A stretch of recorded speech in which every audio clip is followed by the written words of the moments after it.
Everybody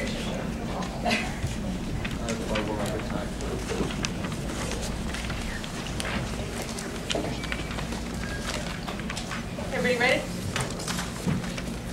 First, let me say I'm very proud to be joined here today by the co-chairs of our Rules Reform Working Group, Councilmember David Yatsky of Brooklyn, Councilmember Dan Garodnick of Manhattan, also by my good friend and colleague, Councilmember Cynthia Felder of Brooklyn, who chairs our GovOps committee. I'm also very glad to be joined here by Dick Dady of Citizens Union and Jean Rushnoff of Hangers and Nyberg.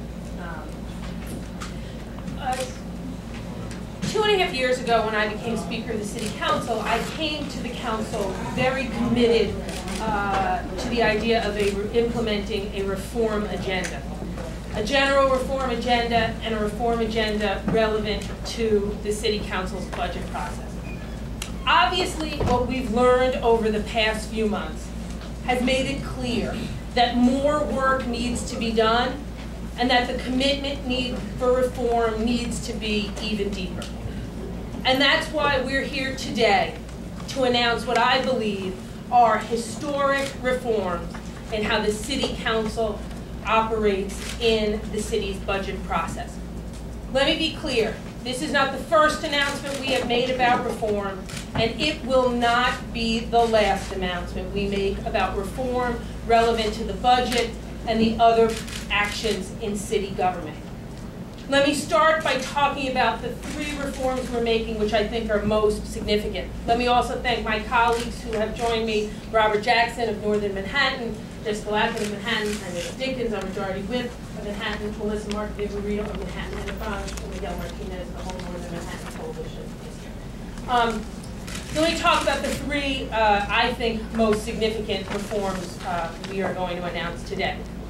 First, we are significantly changing how allocations are made from the Speaker's programmatic allocation fund. To date, those decisions were made solely by the Speaker of the City Council, whoever they were at any time. One elected official making the decision how to distribute these funds. That practice will end. Every penny of the Speaker's programmatic allocation fund will now be distributed through a competitive, merit-based RFP process.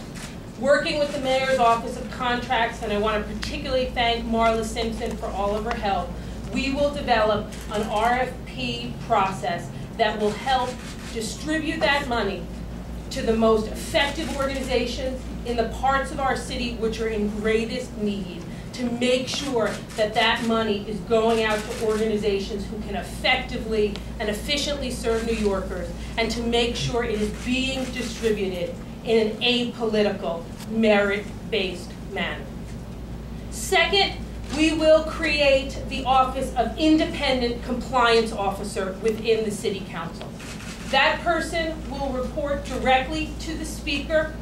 They will work with our General Counsel.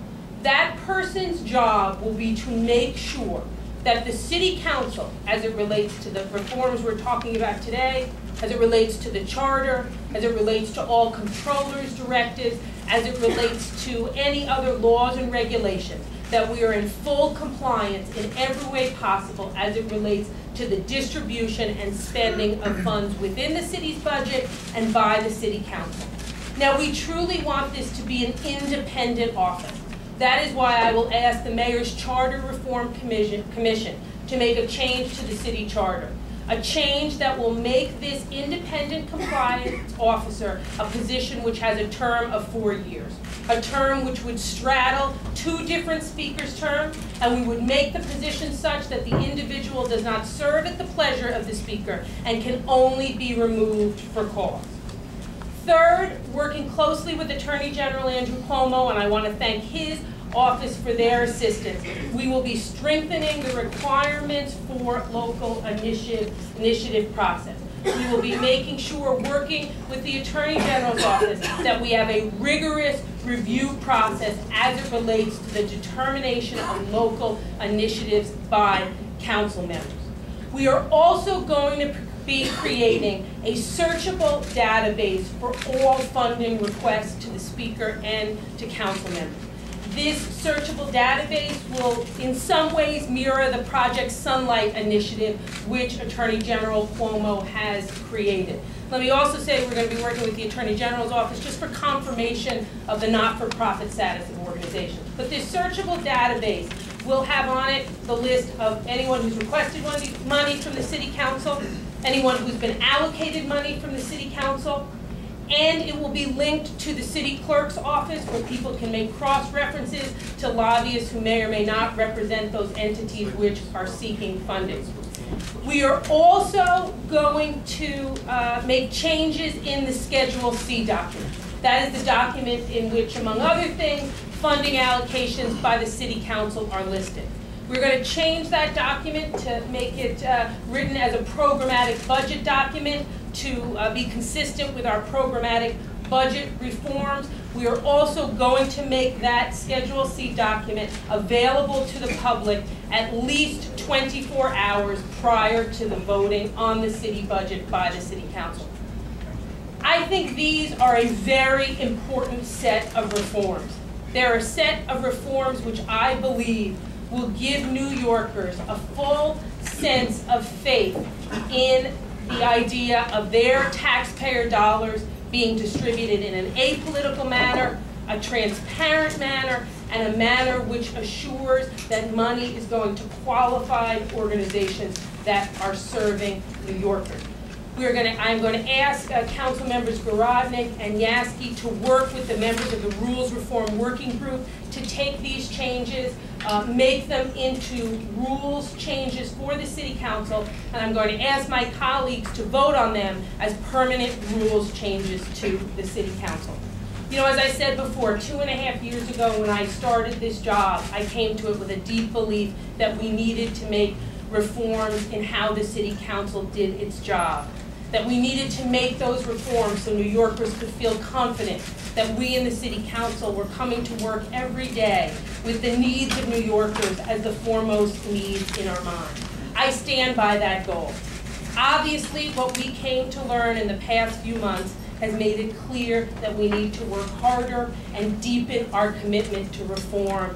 I believe that is what we are doing today, but I want to be clear.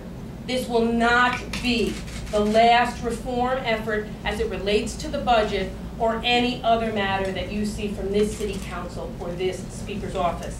I want to thank Councilmember David Weprin, the chair of our Finance Committee, for joining us today. And let me first call on Dick Davey, the Executive Director of the Citizens Union, and I want to thank him for all of his assistance, and I want to, a day in advance, offer him a very happy 50th birthday tomorrow. Thank you, Speaker Quinn, but except for that last mention.